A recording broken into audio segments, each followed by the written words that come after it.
Hi, everyone. Good morning. Hope y'all are doing well. I'm Gray Gordon. I'm going to be moderating the panel today. Thanks so much for joining us this early afternoon, morning. We're just going to start off with everyone's going to introduce themselves, what they do, why they're on the panel today, and then we'll get into it. Good morning. Hi, I'm Chantrell Reynolds. I live here in Nashville, Tennessee, grew up in North Carolina, and I work at a company called M Theory, particularly in a program called Equal Access as the manager, where we help develop artists and managers from underrepresented backgrounds within country music. And I've gotten the chance to work with Gray on some projects, and so here to come from that perspective. My name is Lauren Caudle. I am a project manager at 30 Tigers, and that is all things label service. It was so hot, and now it's cooled off. Okay. Is this better? Is this better? All right. All things marketing and distribution.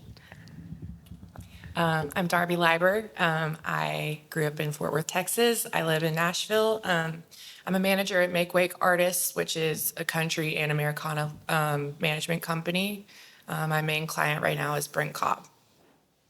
My name is Susan Hamilton. I am the communications director for Brooklyn Basement. I work with Gray.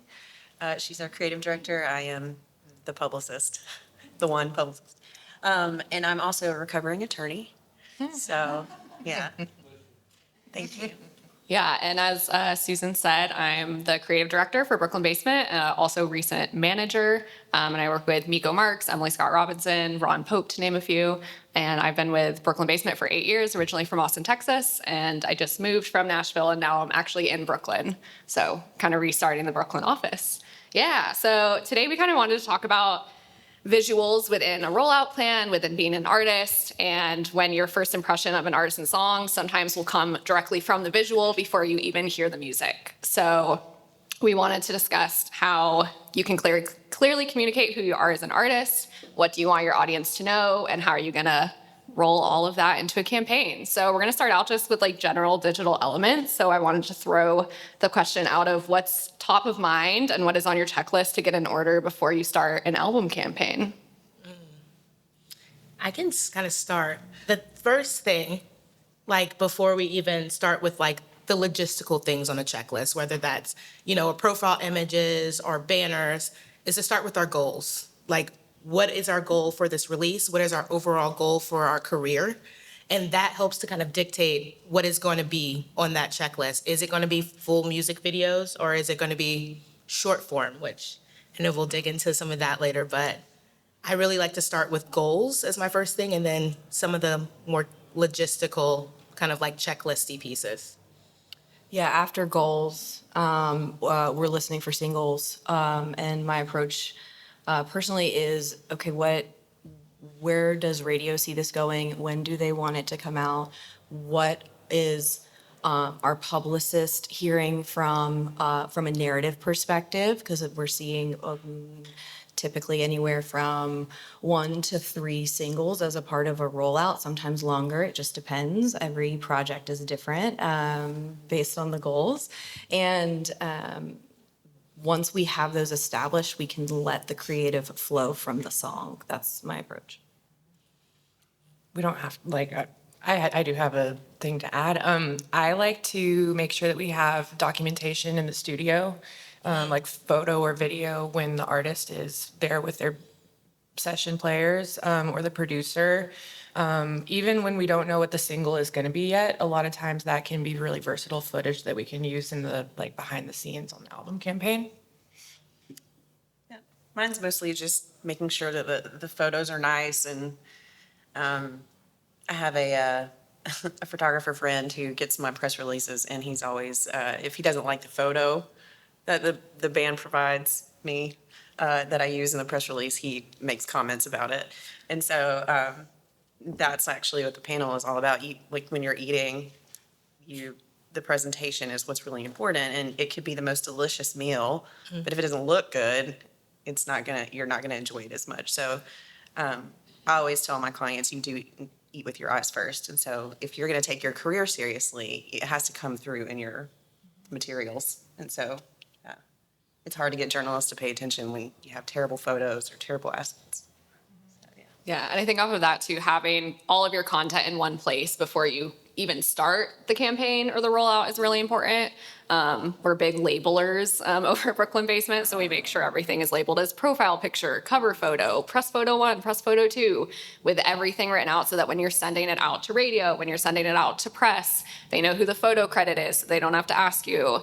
And they know exactly who you are, and they're seeing the same pictures over and over, so it's hopefully resonating in their brain of, oh, this is who this artist is. I recognize them from the press release or from the DSP photo on Spotify when I went to click on their profile before I even listened to the music. And the goal is always like, I know who this is before you're starting anything.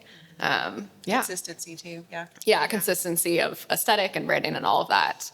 I want to go into a little bit, someone kind of mentioned it, but like what exactly you're planning for each single. Like Chanterelle, I know you just said short form content, you're going to have a music video. So I'd love to talk a little bit about that. I love visuals. I am always the person that's like, let's get a music video for every single song on the project. But that's not always realistic. So like figuring out, I always recommend some type of visual, whether that's what I like to call like an audio track, where it's just like your cover art extended into more of that longer form with the audio behind it. Something that can be able to be on every single platform, whether that's like you have your Spotify, you have your music, if you have access to something like clips, but also like Canvas, just having something that is on every platform. And kind of like making your checklist from there. So like if there's different places that you might want to explore going into based on like who's listening to music. If you're overseas, you might want to concentrate on a Deezer more. If you're here in the States, you might want to concentrate on a Spotify or a YouTube. But kind of coming from where are people listening to your music and what's accessible on that platform and creating a checklist from there. Something that I see a ton in the commercial country space, I managed Haley Witters for 2.5 years, is perform to master videos, which you basically take the clip from what will be on TikTok or Instagram and film a mini music video lip syncing to that in various locations in different outfits. And it can be really corny, but some artists like Zach Top, for example, do it really well. And you can kind of come up with a theme like the outdoors or, a location that kind of fits the song. And recording like 5 of those in one day might be a better use of your budget than like one long performance video sometimes. Yeah, and I think it's also, we're talking about how we're supporting that specific song, but it's always from the jump, what else do you do? What else are you into? How else can we reach people? What's another entry point into your music and into your career? So we're thinking about, do you like barbecue? Are you a fashion, are we doing a closet tour? Are we, that kind of stuff on top of it, because that can bridge the gap. It's hard to capture people's attention. So we're constantly thinking about, okay, what are we doing every 2 weeks? What are we doing social calendar wise? From an advertising perspective, we do want to swap creative out almost as quickly as possible, but just because, we scroll right on by. So you just are always, so many different clips is really the answer for me. And just to add a little more to the consistency piece, I work a lot with developing artists, and so budget is always kind of a part of that conversation, most definitely a part of that conversation. And not being afraid to repurpose, like you might have a video and you can crop it in different ways and put it on different places, which helps that consistency. And just little things like make all your profile images the same on all your DSPs. I feel like that simple thing is just really helps with like everything looking clean, people being able to identify you really a lot easier. Yeah, and going off of too having, you can use the same clip for TikTok, Reels, YouTube Shorts, because no one has time. As an artist, we're all, have so many projects going on to ideally we would make different content for each one would be the goal. But if you don't have time, you can, put it up on each of those platforms with a different caption, with different hashtags, because the audiences are different for each platform. So whoever's seen your video on Reels probably hasn't seen it on TikTok, and whoever's seen it on TikTok probably hasn't seen it on YouTube. And, on YouTube Shorts, you can link directly to the full music video, which is a great asset. And so I always recommend for artists to really dig into the short form content within each platform, because you want to know where it's leading to. Where are you trying to get that fan, the audience to go to, is, I think, really important as well. Yeah. And kind of going off of short form content, trends, I know, are kind of a big topic of conversation right now. When do you decide to jump on a trend? Going into like the personality of an artist, and we call it social media buckets, where, you might have a bucket of your personal life. You might have your artist bucket if you're into fashion and it's a closet tour. So I wanted to know what y'all think about trends, how you decide when to jump on it, when is it too late, that type of thing. You can't chase viral. You can't chase it. I like to say, like, let the trend work for you, don't work for the trend. Like, if it's not authentic to you, you don't have to do it. Even though it's taken off, even though everybody might be doing, I don't know what the latest trend is right now. Like, it's demure out, I don't know. If it doesn't work for you, you don't have to do it. And what's going to work best for you is what is authentic, and that's what people are going to gravitate and like and share. Yeah, I think a lot of times a label will be really well-meaning, but they'll send ideas that aren't necessarily fitting to the artist's brand or aesthetic. And I think it's kind of a manager's job with the artist to determine which ones we're going to pass on and which ones we'll do. And so I think it's really important to kind of know what your personal brand is, what kind of tone you're going to have on social media. Some people are more accessible than others. If you're going for a less accessible, more like, I don't know, like Emmylou Harris isn't going to be like TikTok, like selfie style talking to the camera necessarily. She could, but like, a young like Maggie Antone might be doing that. And so figuring out what your branding is, you can really like, once you set some guidelines in, it's easier to figure out what to do. And it doesn't always have to be expensive. You don't have to spend a whole bunch of money. Like I have clients that, like I work with an artist named Melissa Carper, and for 2 records ago, I think, she did a crowdsourcing video where she had friends dance into her song and then put it all together, and it was the cutest video. And it helped me. I don't, like, music videos don't really help me much with press because people don't care, like journalists don't care about them as much as they used to. And but I always encourage people to do videos because it helps with, engagement. That's important.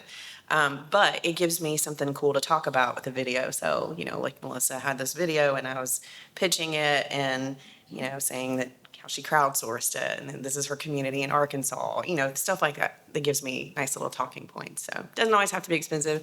We have one of our clients had a friend take film pictures for his press photos. I mean, no biggie. So, even iPhone videos are pretty high quality too sometimes. So anything like that doesn't have to be expensive.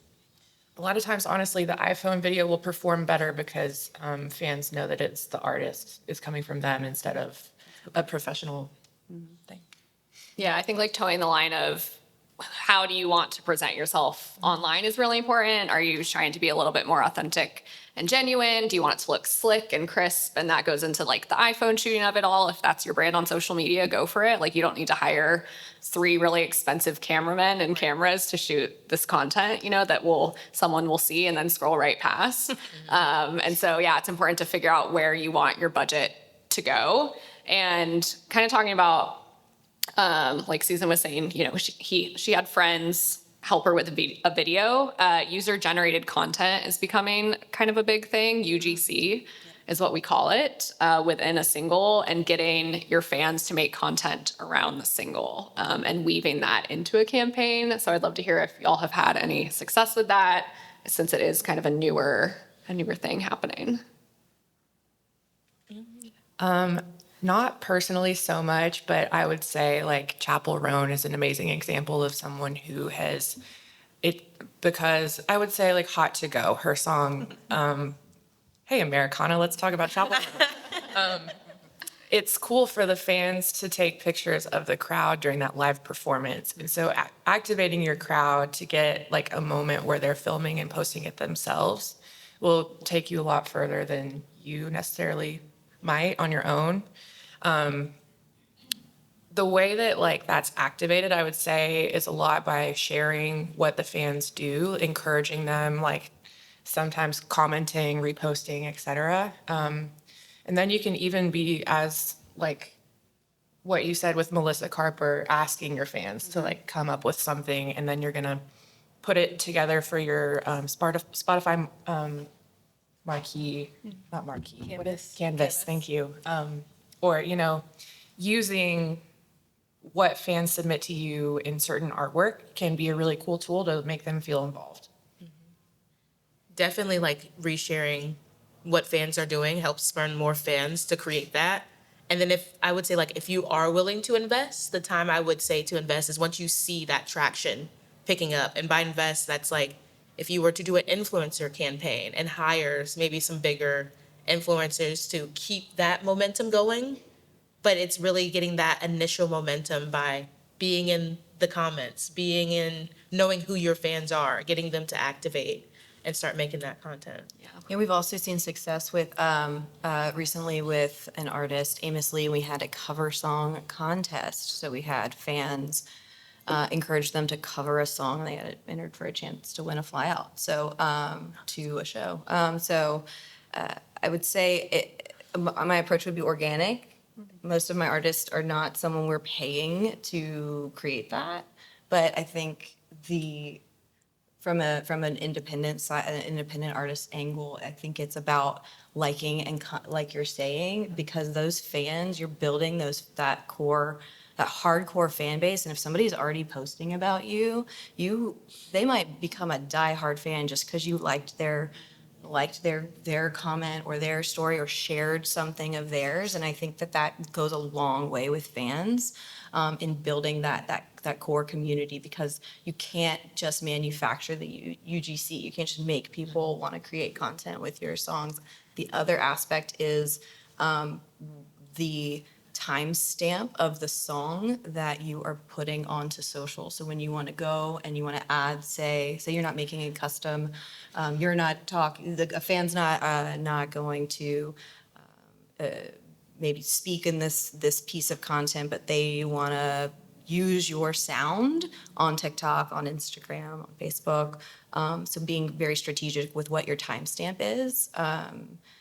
Making sure your hook is in there, making sure, or maybe it's an instrumental moment to kind of, or having multiple options, having multiple sound clips, because we're talking like 30 seconds at that point, right? So it's another factor in the UGC conversation. Yeah, and I think like TikTok specifically makes it easy to find who is using your music, because you can click directly on the sound, you can click directly on the hashtag, see what your fans are doing, and like everyone's been saying, the fans want to know that the artist saw it. So if you comment as an artist on it and say, hey, great cover, that's going to go a really long way. And then they might go to your website, buy a piece of merch, buy a ticket to come see you, tell their friends to come see you. So like any community that you're building online will hopefully then translate into person real fandom. And specifically on TikTok as well, like I know Noah Khan had a lot of success with people starting to cover Stick Season.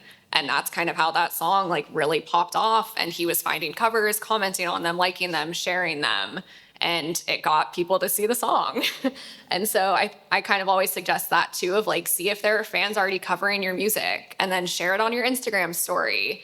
And then hopefully more fans will continue to do that and grow the song a little bit more organically than, them seeing a Facebook ad for the song or something like that.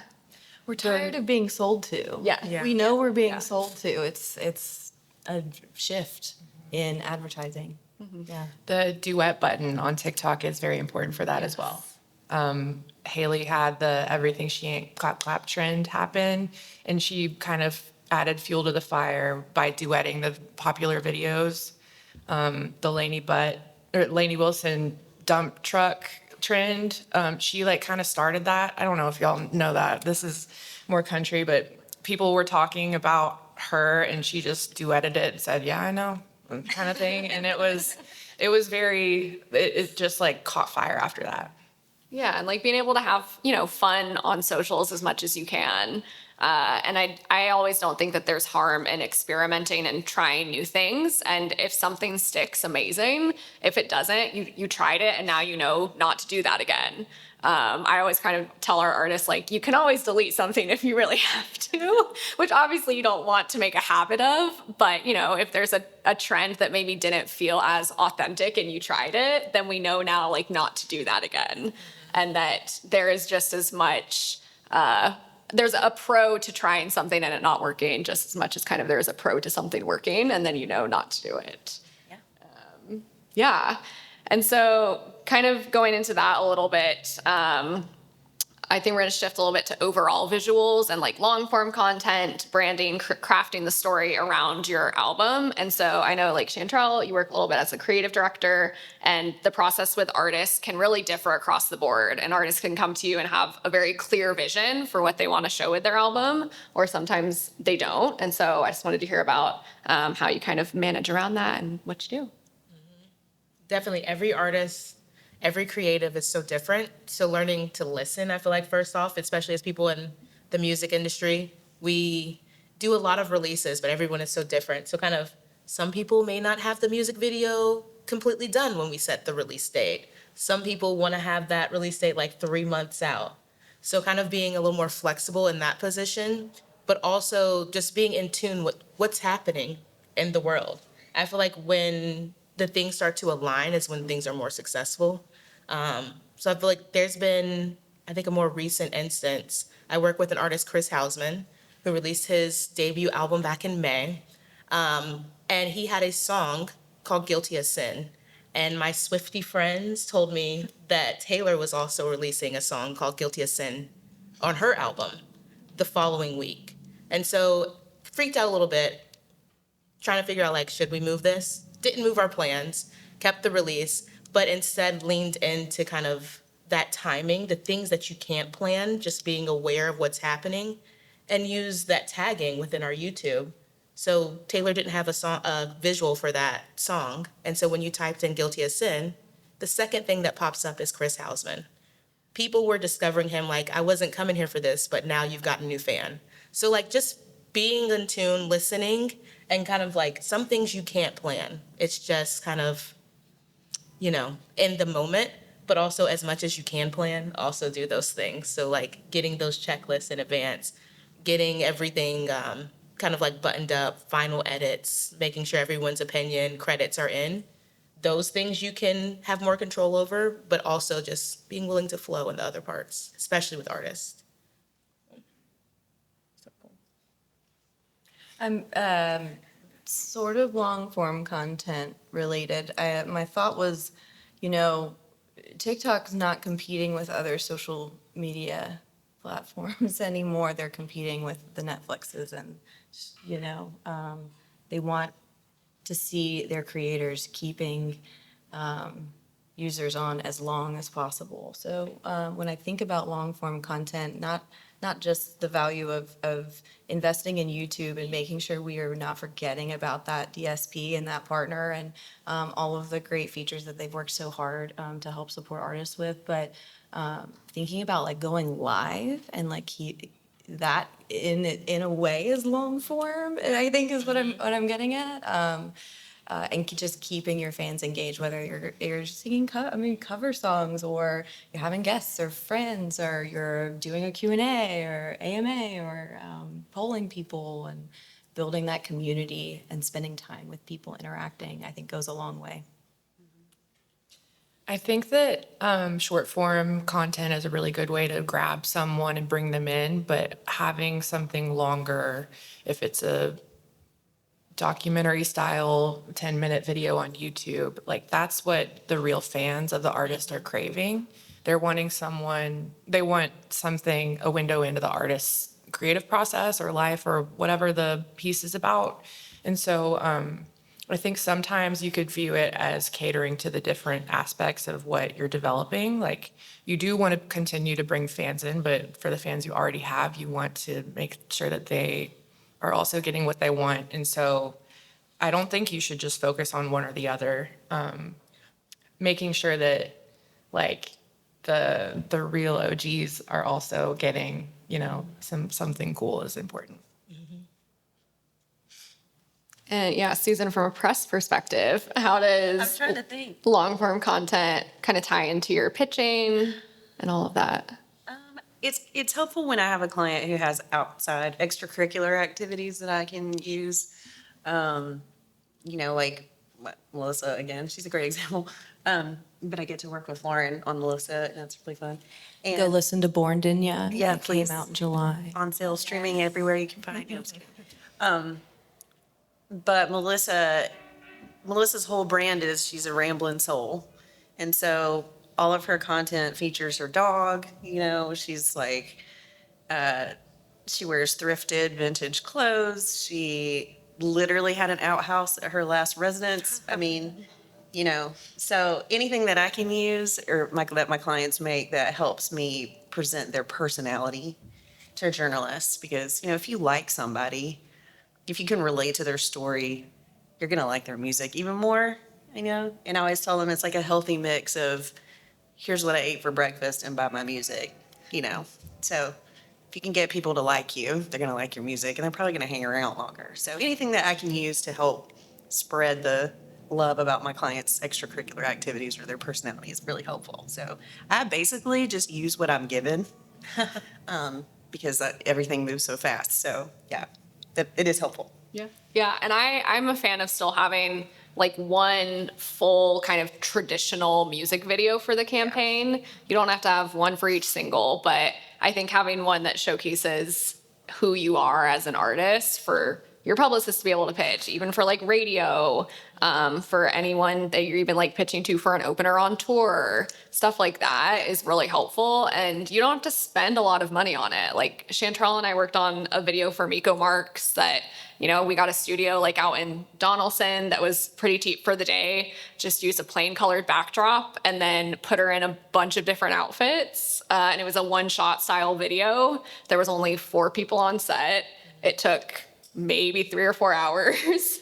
And it's been her like most viewed music video. So stuff like that where, are thinking a little bit outside the box of how can I make the maximum impact with maybe the lower budget that I have, and how can I creatively, work with people that we've worked with in the past and who might be willing to help us out on this is always something that I'm thinking about when working on music videos with clients. And my favorite thing is repurpose. That's like my favorite word. Because from those long form, you can still take cut downs and make it short form. Like, keep using that. Tell the story with the long form and cut it down. Something I haven't seen as much as I think it should be out is like TikTok became popular in the last 5 years. And a lot of artists that we work with have been producing content for, I hate saying content so much. They've been producing videos for like decades. And so you can always also kind of like creatively come up with a concept of like from the archives and take these clips, because your catalog is so valuable. You can always, make a new audience find out about a song that you put out in 2012 by finding a clip to put out on socials. Or a cute dump using CapCut. Thank you. CapCut. I was like waiting for an opportunity to bring up CapCut. Learn CapCut or find a friend who does. It's so easy. You can make a lyric video. Now that's going to be more in a vertical format than it will, say, the wide on like to spec for YouTube. But CapCut makes it so easy. And I want to selfishly bring up Willie Watson. He just had an incredible album come out, and it's his debut album after 20 years, and he's writing his own songs for the first time. And he's telling a story for the first time. He's been an enigma for 20 years. And the album art flow just matched this debut, vulnerable, telling my story for the first time. And it's just a close-up, a beautiful photo. and he had his Street Week single already gone. The music video for that, he brought that image to life, and it was that same dimension, and he just emoted into the camera, singing this song, and I had people coming out of the woodworks telling me, how did this man in just a close-up of his face bring me to tears, with this beautiful song that is so easy to execute. That alone is so easy to execute. He did it himself. I don't even think he hired a videographer for that. It's so doable. I would also say just invest in your community too. Find your friends, collaborate. We are all creatives. We all have this mind. I mean, just find the budget, find the middle ground, and make the long form video for at least one of your songs, right? I would prefer your radio single. And one of our clients at Brooklyn Basement is an artist named Robbie Hecht. And Robbie had a song on his last record called Tattoos. And he doesn't have any tattoos. Well, he does now. He got one. Immediately regretted it. But all of us have tattoos. So he did a crowdsourced, friend-sourced video. He had a party, and a bunch of people came, and he was taking pictures or videos of their tattoos, showing your tattoos, and then some of us weren't at the party, and we were showing our tattoos, and he put them all together, and it was a lovely video. And again, another thing that I could tell journalists that it was, half the Nashville creative community is in this video, and it was easy and didn't cost anything hardly, just time, a little bit of time. So. Yeah. Also, your show, capturing your live show. I know sometimes that can get a little pricey, but we lean a lot on performance videos to bridge the gap between singles, to bridge the gap between your album release and your tour starting. I personally don't want anyone to give their live show away for free online. I want people to buy a ticket to your show, but it can help you sell tickets too. So I think there's a middle ground there. Yeah, and kind of going off that hybrid type music video. So a lot of people are doing visualizers now, which do not take a lot of time or money to produce or make. I make them for all of our artists with free stock footage some of the time when we just need a piece of content for Susan to give to press or to post a really short clip on socials of, hey, I have this single coming out. And, if it's about a guy in the woods, I get some clips of some beautiful wooded area. And then you just put the text over the video. There's a lot of, not to get into the AI conversation of it all, but there are AI tools now that it ingests the song and it pops out a lyric video. And it's $30 a month, so ideally you have however many lyric videos you need to make, and you just make them all to be able to put something up on YouTube to try and get people to just go to your channel, to subscribe. And so there's tools you can use like that. And off of, the tour footage, you could make a music video of behind the scenes touring so that fans can see what it's like to come to a live show. And it doesn't have to be super high. It can be high quality, but if you just have someone following you around on tour with their iPhone, they're shooting horizontally, and then you can send that footage to someone and we put it all edit together. And that can be used for a single as well if you're touring at the same time. And kind of on that hybrid situation too, I want to shout out one of the artists I work with right now, Julie Williams. She's doing an excellent, an excellent job. She's rolling out this release right now, coming to an EP called Tennessee Moon. And she wanted a visual with each one, but we also have to be budget cognizant. And so for some of them, there's two of them, bookend, that have a full music video for the first song that came out and the one that's going to come out with the EP. But in between there, we got a little crafty with just short form, nothing that's going to be more like the vertical content. Shout out to Working Holiday, a great production company here in Nashville. And then she wanted an extra visual for another single coming out. And so she bought some Super 8 film, found a friend that had a Super 8 camera, and they just frolicked. They literally frolicked, went to a gas station, went to a field, and just captured them hanging out for the day, which then we could edit, and it comes out on Monday. So look forward to Reckless Road by Julie Williams. And it's just no budget, and they were already hanging out and having fun. Just don't overthink. Also, iPhones are amazing right now. Use what you have and try to capture that moment. Back to what Lauren was saying with the live footage, it's most effective when you add captions of what they're singing. You see, Red Clay Strays have had this huge, audience growth because of that. A really interesting performance plus the lyrics, I think, is kind of the key. And you want to keep those clips at 30 seconds max probably, or else it gets to be a little bit too long, and the algorithm definitely favors it when someone watches the entire video. So sometimes even more like 10 seconds might be better to do. Another thing I've noticed with a live performance video, just from posting it myself for Brent, if you can kind of maybe have an intro part, like he had a song called Keep 'Em on Their Toes, and in the video, he said, I wrote this song with my wife about, like, for my children. And then it went into him singing it. And I think people, just that one little sentence of context will draw someone in more than just seeing the performance with no context. Yeah. And Instagram does the percentage of people who watch Reels, 70% of them watch it with the sound on, which is a very high percentage. So you want to make sure that it hopefully is the official audio, but like acoustic performances, those are just as great to get people to listen to the song.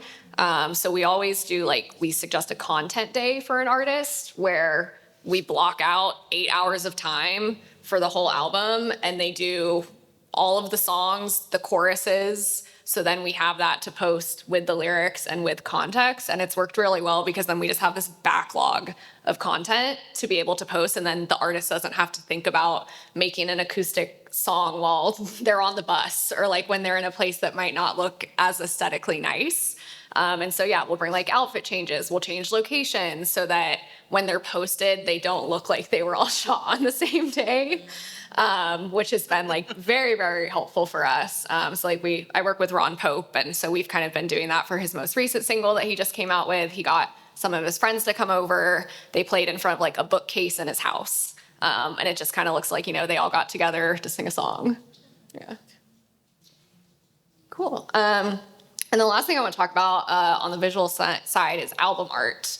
And how that plays into an entire campaign, and then using the album art, what you can make from that, merch, videos, anything like that.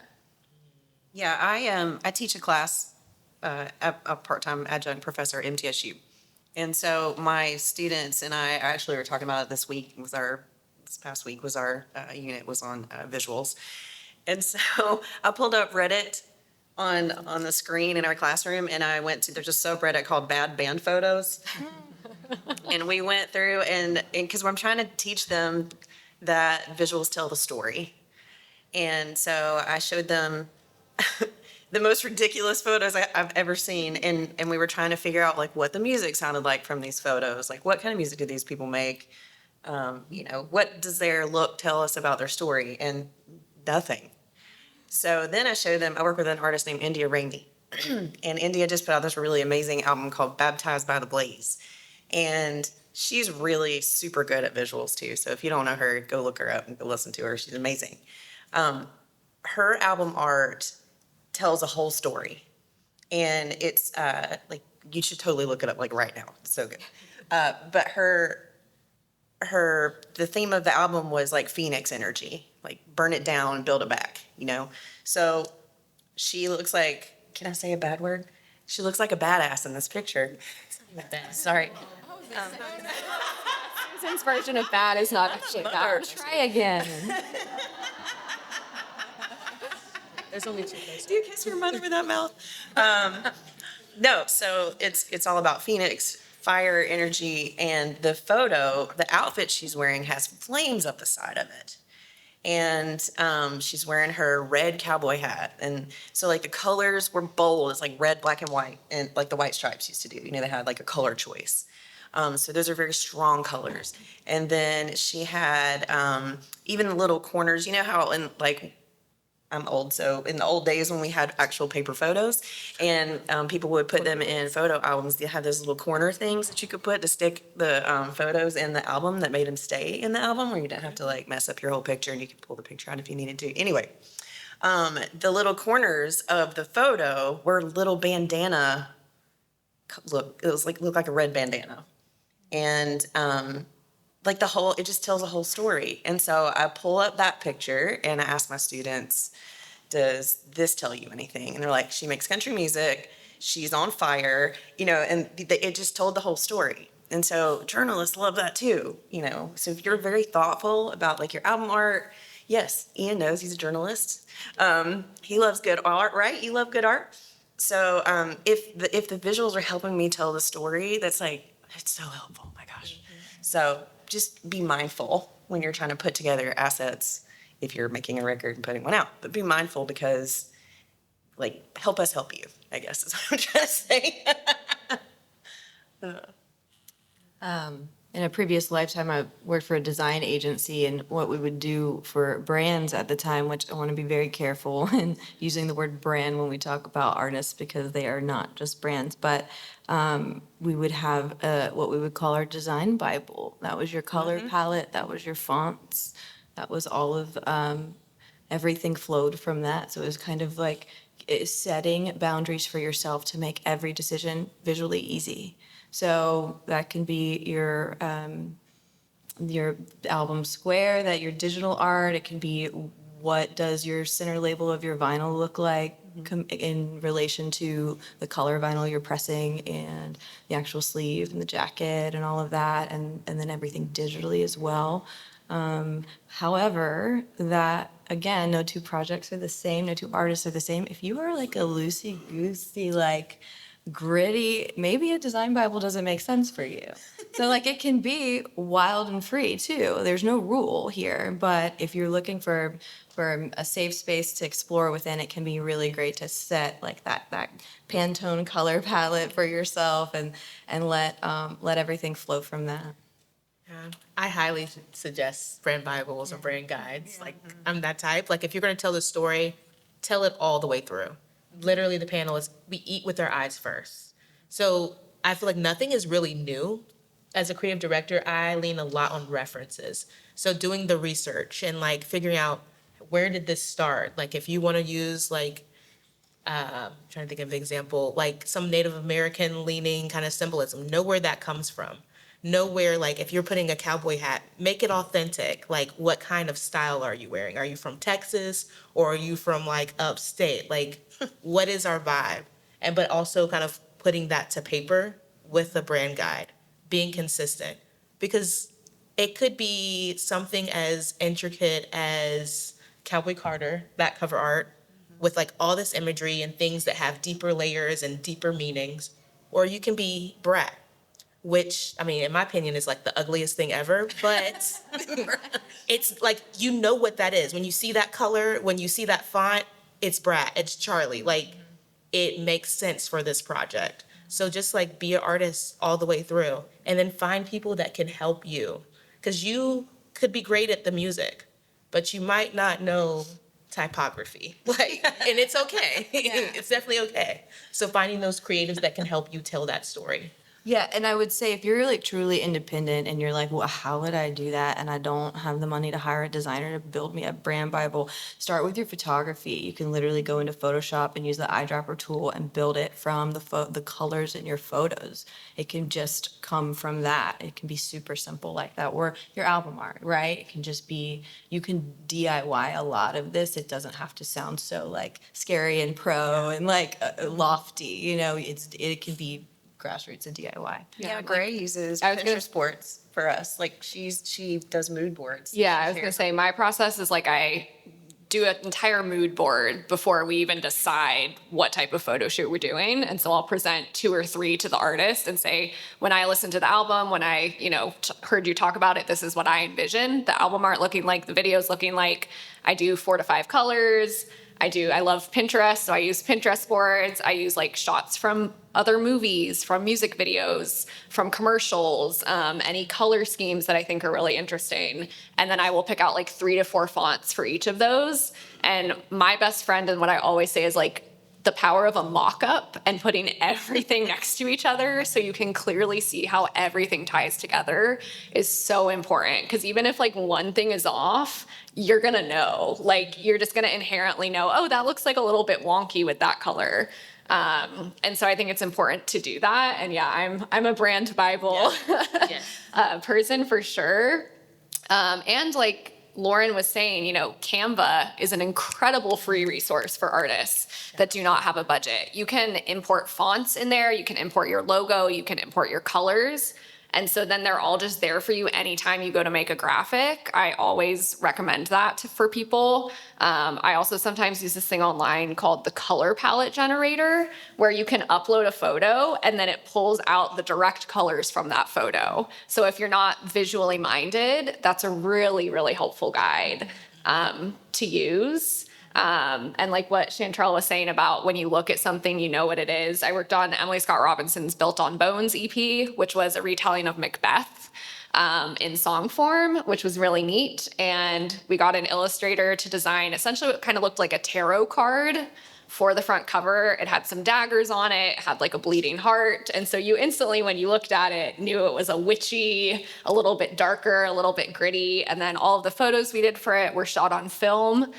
We put like pantyhose over the film camera, which creates this kind of hazy, gauzy effect. So that it was kind of like you were looking through smoke a little bit. And we put her like in a river.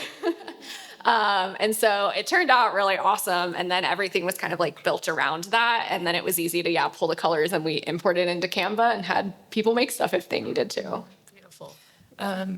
With the brand Bible, I would also encourage so if you can put it all in a Dropbox, your fonts, your logo, a press photo, kind of the colors, you can also share that with a promoter for a live show so that when you ask them, on your website, it isn't like the ugliest graphic you've ever seen. It has your branding a little bit. Because a lot of times the venue will be running ads with the ad mat that they make. And if that isn't aligned, it's going to be a lot of the normal fan might think that came from the artist instead of from the venue because they can't tell the difference. So I'm pretty picky with my artists about, I don't approve an ad mat if it's really ugly. Same. So you can make it easier on those people by sending them the font and the colors and the photos that you want. And sometimes if they're really having a hard time, I'll just make it for them and say, will you use this instead? Yeah, so we send our ad mats to all of the venues for tour marketing because I want it to look like the branding. Yeah, so at the beginning of a tour campaign, we put together a Google Doc that links press photo, tour ad mat in both Photoshop and PDF format so that the venue can just slip whatever they need into. The font is embedded within the Photoshop document. Yeah, so it's just easy. Cool. Well, we have about 10 minutes left, so I think we're going to open up to questions if anybody has a question for us. Actually, I have a question. What have you thought about? I mean, it sounds like it's a more positive thing with AI, but is this really something that the industry has embraced overall? I know. I mean, for me, I actually would say more negative. I think for things like lyric videos, it's positive, but I think the AI within art, it's kind of proved that only humans can make true art. And it has proved that an AI doesn't have a soul. So once again, bringing up Canva, they have an AI tool where you can say show me a musician standing on a hill with a guitar in his hand. And it pops out this image and you're someone clearly did not make this. A robot made it. There's some things that are a little bit off. And I think it can be a good starting point if you're lost and you don't know what direction to go in. Maybe that can give you some inspiration. But generally, I've been trying to kind of stay away from it in a bigger sense. Yeah.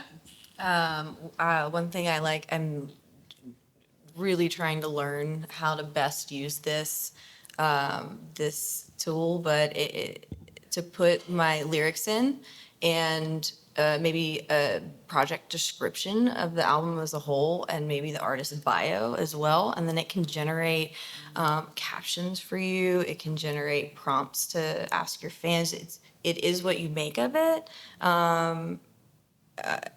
But not in a, I don't use it visually and I don't advise doing that yet. I don't think we're there yet. It's not good enough.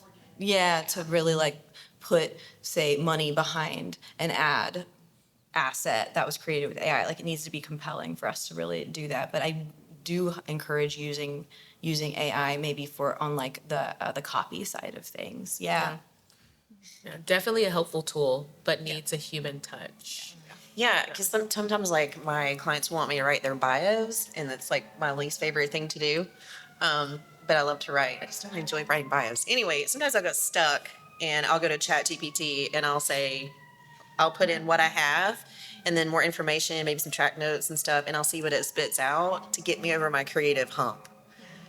But I won't use that. Like, you can tell when something's being written by AI, it has no soul. Yeah. So, Yeah. I'm excited though to see what we can do with it. yeah. I'm sure by this time next year we'll have a different answer. Yeah. I think CapCut is technically AI. Like it can edit together certain videos for you and make a trendy video, but I think that the actual like narrative and the art behind the music all needs to come from the artist and their heart, you know?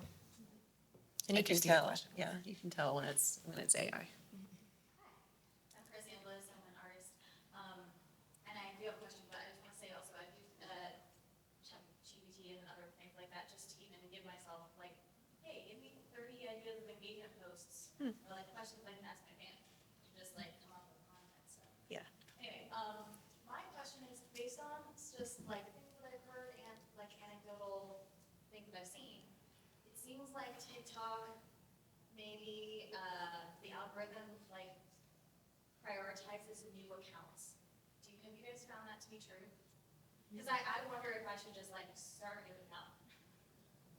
Because I've been doing so little with it. I haven't heard that. I can tell you that when you post on TikTok, their algorithm, something you posted 3 weeks ago could just starting to be served to people now. So if you're posting every day, that content might not reach someone for like 2 months. So it's a little bit of like a waiting game to see what they're going to prioritize and kind of like push to someone's For You page. But I haven't heard anything specifically about like new accounts. Yeah. The little algorithm tricks I know work are once you post, if you receive any comments, to comment back is definitely helpful. Another thing is the location from where you post matters. They kind of push out the videos to the local area more so than elsewhere. So if you're on tour, it's very good to kind of post from that location. Even if you tag a different location, like if you're in Austin and you're posting a video from Colorado, so you tag Colorado, it's going to send to the Austin people first. I don't really know why. Location helps with more people seeing it regardless of where it is. I think if you kind of utilize the local market, and if you have like a show that was in the area and post there, that can be a good tool. I wonder if y'all have any insights on like how often it's recommended to be posting on different platforms, because I've heard so many different things, and I would love to know what you guys think. Want me to take that one? I'll take that one. So opinion based. I mean, yes, No, you go. okay. Generally, what I tell artists is like TikTok is the one that to be considered active is 3 to 5 posts a week. And then like for Instagram or someone like Facebook, it's more of like the 1 to 2 times a week. But I always just kind of go by like, what stage, what season are you in? If you're on tour and you're able to kind of like post a little more vlog content, be more consistent with that, like picking your seasons, especially to jog that algorithm before you're releasing music, like a little, not just coming out the gate with like, I have a music release today and you haven't posted in a week, but kind of leading up into those, like being consistent more so than like trying to hit with a lot of content and one time. Yeah, and from what I've heard recently from Instagram is that they're going based on how much you're already posting. So if you're already posting once a day, keep posting once a day. If you stop, then it's gonna like get buried. And so like Chantal is saying, just keeping consistent with your schedule already. If you have a single coming up, you haven't been posting a lot, start just posting like every 3 or 4 days. Stories are useful too, just to like kind of get that going as well. And on YouTube, they have said like YouTube Shorts directly correlates to like people seeing your long form format. So like heavily say like recommend posting on YouTube Shorts as well as doing your long form videos. No, same platform, but YouTube Shorts is more of that kind of like the reels of YouTube, where you can kind of scroll through the short form vertical content. So if you're posting the shorts, they're pushing those people to also watch your videos. And then it's kind of hurting you if you don't post shorts because they're pushing that so heavily right now. Can I just, sorry, just ask really quickly on that, on the Instagram stuff, what's better to post stories, what's better to post in For artists, better to post on feed. So stories only get shown to like 2% of your audience. So they're prioritizing for artists feed pretty much, and specifically reels is getting the most engagement. Yeah. Who are some artists doing the YouTube Shorts really well right now? Wrong. Well, Chris Hausman, Julie Williams. Yeah. How much time do you have? Yeah. Yeah, for Reckless Road. Oh, yeah. She went to the, awards. I was like, which one's for? Go for it. Yeah. I work in artist management and it's kind of constantly an uphill battle to convince the artists that this is something they know they need to do. They know it's getting them to do it, and there's you guys have talked about lots of different strategies to kind of lower that barrier to entry, especially the authenticity. Part of what is challenging in like presenting this piece to them is backing it up with where they see those results. Like, we'll be celebrating because this post did really well. That's great, but like, it's hard to show them where that translates to how many likes equals how many ticket sales, how many views equals, is this person just seeing you online or are they engaging in real life in some way? And I'm just wondering, I know this is focused on digital and I don't at all just know how important that is, but just how to translate that to not just capturing them online, but to creating real long-term fandom from this online. Reels has started on the notifications when you post a reel and it turns into someone clicking follow on your notification page. It will say this person started following you from your reel. And then in the analytics of the video, you can actually see how many people followed and clicked and things like that. So my artist, Brent Cobb, doesn't love to be on camera a lot. I usually ask his tour manager to take videos from different songs that I'm looking for at the show.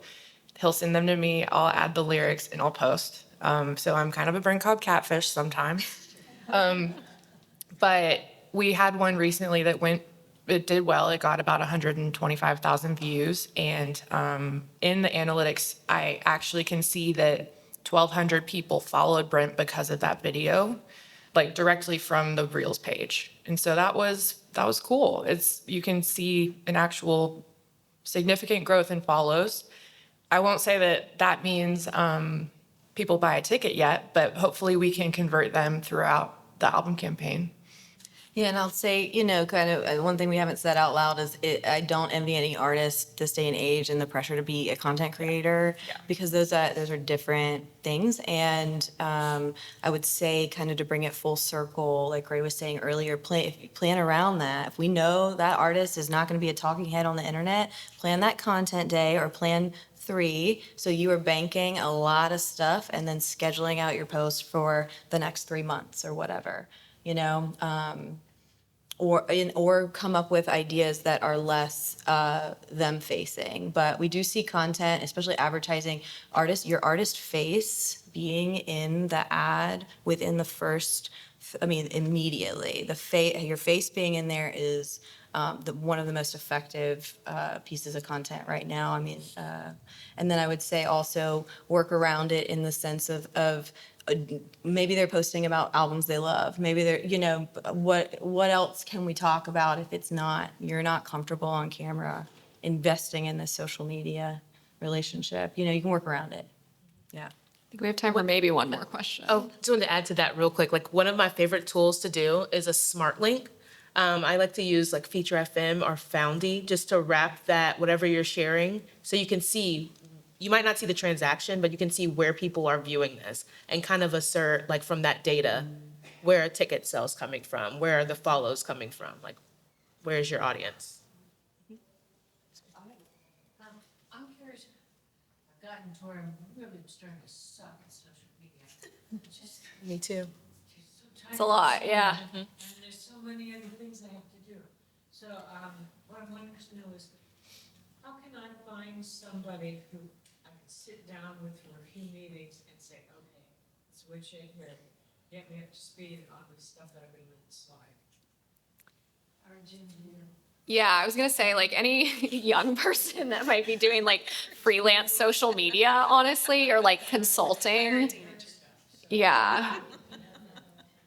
Well, it's also subjective. I mean, maybe Yeah. a Gen Z isn't going to give you the advice that would make sense for you and who you are and what you want to share with the world, I mean, I would also say spend time on the platform. Who else is reaching you? What are you consuming that you're like, oh, okay, I like that, and kind of figure out your boundaries and what you want. Well, I think that what she had just said a minute ago about the reels getting more attention than stories. I wish I'd known that. Oh, I see, yeah. Also, most of these platforms have some type of newsletter. So I know like Meta has a music partnership newsletter. TikTok has a music partnership newsletter, or like on Instagram, there's @creators. That's like my favorite account to follow. @creators on Instagram. Yeah, and they post all of the Like the new @sign like creators. rollouts happening on platform. So a lot of these platforms give their own updates. And I'll just copy other artists. Like if I see that Yeah. Billie Eilish, like the biggest pop artists of our time are going to be at the forefront of the trends. And so you can kind of see what they're doing and take what you like from it. Don't take what you don't like, but if they're really focusing on video over a post, then I kind of know like I'll probably do that too. Also, dig around in your analytics pages. YouTube analytics, they tell you exactly when your fans are on YouTube watching videos. So you can inform when to release your music video, if they're on at night, if they're on at noon. So dig around in the analytics pages for sure in the back end. I think that's all we have time for, but thank you all so much. And we'll be up here if you have any other questions. Yeah, so. Keep going.